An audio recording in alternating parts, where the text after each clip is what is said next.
Welcome back to Footy Classified. Right, we've got a big TV rights deal coming, but there's going to be plenty of mouths to feed.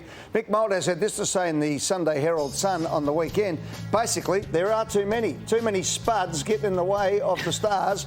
And he says free agency hasn't worked even at the competition. It's purely a top-up for the better sides. Correct, which was said at the time by many people. Basically, there are not enough elite standard players.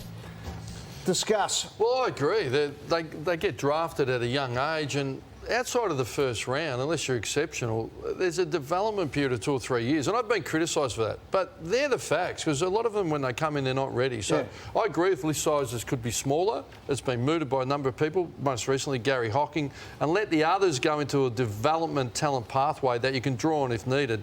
Takes the pressure off them and allows for an elite training environment. Makes the mid-season draft work, etc., etc. Now, I've been talking to the AFL myself. Did a little birdie tell me you're talking about a whole new competition? I have been, yes, Cara, and I've been speaking to Andrew Dillon and to Brad Scott, and it's got support. What I'd like to see happen is in October and November, players who are not on lists.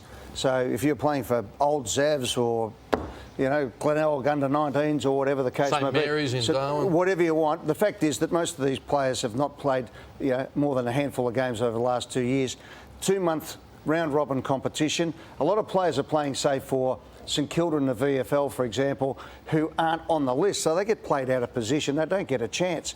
What we need to do is have the talent pool bigger. I think that's narrowed in, and you, Lordy, this is to your forehand. You teach the young kids how to play down at Haileybury, but if you're not in the development squad in the under-16s, you get left behind. And I just reckon we're finding now, we saw a young Nash on the weekend for the West Coast Eagles, you know, it was your bloke at Essendon who kicked 5 in round 1. Yeah. You know, they're players around the place, and I just think if you had that building up to the draft at the end of the season, the national draft, it broadens the pool. If we're going to have Tasmania in, we've got to find 50 more players, or 35 at the least. And if you bring in another team to make it 20, that's 70 players. That's really important. Just quickly, Ross, there's a whole other set of problems in the AFLW at the moment as they expand from 14 to 18.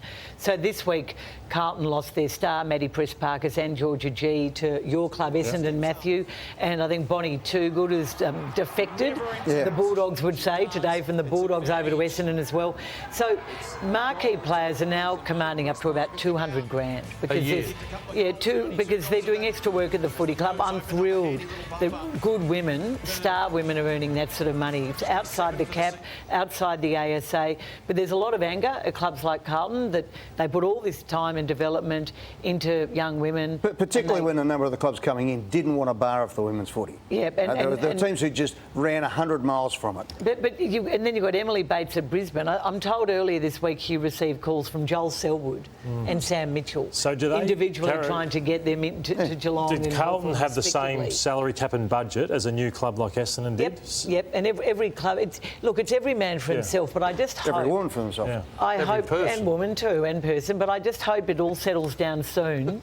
And there's don't try and catch me out. I just hope sometime soon we can actually. What are you laughing at, Ross the boss? I'm just enjoying it. To just have some form of understanding of our club and who stands for our club, because players are moving so much now. It's hard to get. I mean, obviously, Erin Phillips and Daisy Pearce. And sadly, I think this is one of the things. Whoever becomes the CEO of the AFL next up have got to get back to the thing that anchors the entire competition, and that is the clubs.